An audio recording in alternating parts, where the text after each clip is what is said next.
جوانترین سڵاوتان لێبێ فەرمونێ و کورتێک لە هەواڵەکان. نوری مالیکی سەرۆکوەزیرانی عێراق ڕایگەیاند مەسعود بارزانی سەرۆکهێرەمی کوردستان ماوەی 30 ساڵە هاوڕێیەتی وەزیرەکانی کوردیش بایکۆتی دانیشتنەکانی ئەنجومەنی وەزیرانیان نەکردووە بەڵکو لە پشووی نەورۆزدان. مالکی لە چاوپێکەوتنێکدا لەگەڵ کەناڵی ئافاق ڕایگەیاندووە بەنیاز نییە بەم نزیکانە سەردانی هێرێمی کوردستان کات، بەڵام ئەوەش مانایەوە ناگەێنێ کە نایەبێت سەردانی هێرێم کات کە بەشێکە لە عێراق. نێچیروان بارزانی سەرۆکی حکوومەتی هێرێمی کوردستان ڕەتی کردەوە کورد بیری لە جیابوونەوە کرد بێتەوە هێرشیش دەکاتە سەر نوری مالکی سەرۆکوەزیرانی عێراق.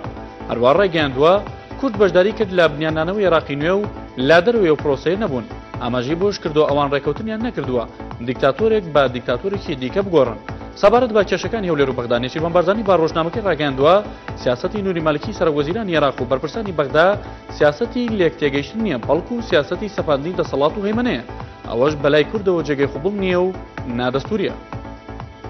وەفدی هاوپەیمانی نیشتیمانی شیعی کە دوێنێ گەیشتە هەولێر و لەگەڵ سەرۆکاتی هێرێم و لیژنەی گەڵاڵەکردنی هەڵوێستی هێرێم کۆبەوە دانووسانەکان بە ئیجابی نەوەدەما و نوری مالکی سەرۆکوەزیرانی عێراق و ئیبراهیم جەعفەری سەرۆکی هاوپەیمانی نیشتیمانی لا ناوڕۆکی دانووسانەکان ئاگادار دەکاتەوە.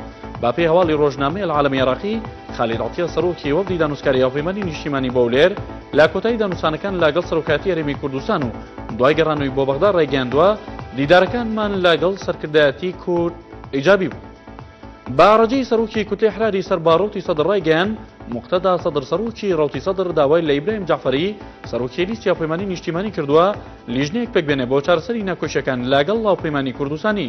لا کۆنفرانسێکی ڕۆژنامەوانی داڕەجی ڕوونی کردەوە با هەوڵەکانیان ویستویانە ڕیزی هاوپەیمانی نیشتیمانی بێزکەن، چونکە هەڵبژاردننی بەدەنگی هەمیشە ئەنجامی خراپی بەدواوە دەبێت.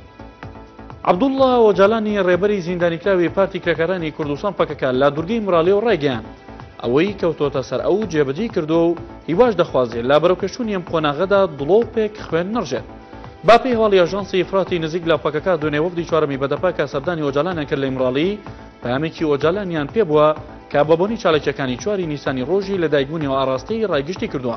ئۆجالان لەو پەیامەدا دەڵێت پێ دەنێتە 65 ساڵیەوە ئەوەی کەوتۆتە سەری جێبەجێ کردو و ئێستا سەریگەلە بۆ چالاکی چیتر ئەرگ لەسەر شانی ئەوانە.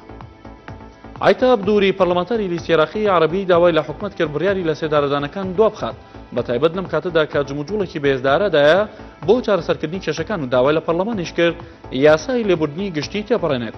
عیتاب دووری لە کۆنفرانسێکی ڕۆژنامەنووسیدا بە ئامادەبوونی ژمارەیەک لە پەرلەمانتارانی لیستی عێراقی ڕایگەیاند پێویستە حکومەتی عێراق دەزەڵگرێت لە جێبەجێکردنی سزای لە سێدارەدان لەم قۆناغی ئێستادا، ئەویش لە پێناو لێڵنەکردنی کەشی سیاسی و دەرخستنی نیەتی باشی لایەنەکان.